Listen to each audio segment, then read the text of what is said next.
A letter to all my economist colleagues and friends. How dare you call yourself an economist, Josh? You don't have a PhD. You never took econometrics. Don't care. I study the realm of economics because I enjoy it immensely. I love it. And it's been very, very good to me. And as such, I want to word a caution to economists out there who are saying this is not a recession, because you can't have a recession when unemployment is low and industrial output or whatever the hell it is up. And manufacturing is at its expansion, not contraction, i.e. over 50. So the ISM is over 50, it's expansion, it's not recession. Dude, that has never been the gauge of recessions, ever. Recessions, for as long as I've been studying this stuff, has always been 2 consecutive quarters of declining GDP. This is the whole point about what is a woman and all that stuff.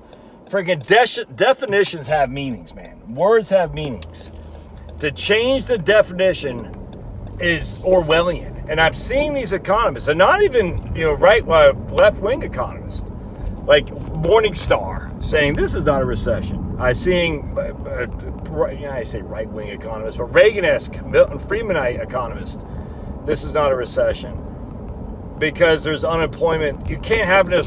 Basically, the thing is, you can't have a recession when unemployment is still low and there's expansion in various aspects of the economy.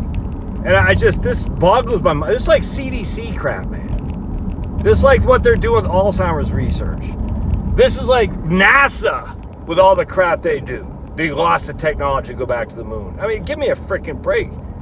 This is like the lies the FBI says on the January 6th committee about the freaking CIA and weapons of mass destruction, about freaking Donald Trump and Russiagate.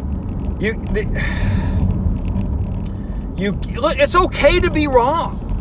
Just because you're wrong and you predicted economic growth to be in the second quarter to actually be positive, I'm wrong all the freaking time. Because economics is about millions of individual decisions and what they do with their lives when it comes to not just financially but just emotionally, but generally speaking it's financial. This is what why is this need to be like we're right? I don't get it. It's okay to be wrong. You called a positive growth in Q2 2000. It was negative according to BEA. Now, you might say, well, the National Bureau of Economic Research hasn't called it a recession. 2 consecutive quarters of negative growth in GDP is a recession. I don't understand. Like, why are we doing this, man? Why are we playing where words don't have meaning? Words do have meaning. You cannot have 2 consecutive quarters of contraction and not be a recession. This is just weird to me. And so if you're going down this road of basically manipulating the data, changing definitions of words, I got nothing for you anymore. I just don't. We've all known a recession is 2 consecutive quarters of contraction, which is literally what we have. Now, some are holding out. Well, they could do, and these aren't left-wing people. I just want to understand. Well, you could say that we have the BEA, Bureau of Economic Analysis, is going to revise their Q2 numbers and it'll be up. And I'm like, is it real? I mean, okay. And then that way we'll say it wasn't a recession after all. But do you really think they're going to revise it? We're going to take a 0.9% on the negative output and revise that to be positive? It's just the weirdest flipping thing. I literally don't understand, which is probably a good thing I don't understand. Because if I understood it, then I'd be part of this. Anyway, just don't ruin the profession that has been good to me because this desire to be right, desire to be perceived as I know what's going on. Look, this is economics. I hope you all can see me now. Let's see. Sometimes when I do this, it stops. Economics 101. I am now going to Publix. Why? Because they have BOGOs, buy one, get one free on a couple of things I want to buy. If there were no BOGOs there, I would not come up here. And I'm also going to buy some corn. Now, I could have bought corn at the farmer's market yesterday. It's probably fresher.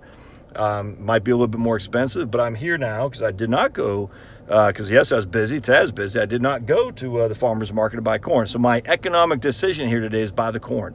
That happens millions of times a day. Millions and millions of times a day. There's no way for an economist sitting in Chicago, sitting in Washington, D.C., sitting in Stanford, sitting in UCLA, sitting at George Mason, sitting at Grove City, sitting at MIT can know the economic decisions of millions and millions of people. And there's thousands of economic decisions that each unique person does every single day. I picked my son up from his physical to go back to school in 2 weeks. We could have easily stopped and got an ice cream cone. I was feeling like it, but he wanted to get home. So we did not do that. And that, again, that is an economic output that is not found in your models. Your models are all based on the macro. If we go decide to get a freaking ice cream cone, that's micro. And micro is what determines the economy, man. It's just so frustrating. And economics has been so good to me. It's just such a wonderful study. It's like philosophy and finance combined. I love it. Don't ruin it. Don't go down the science of the jabba jabbas, the big food, the big pharma, big oil. I mean, the climate change idiots, NASA, DOD, CIA. Don't do this, please, man. Not for the economics. Economics is too important. All right, just call it what it is. Call a spade, man, and move on. It's okay. All right, we'll see you.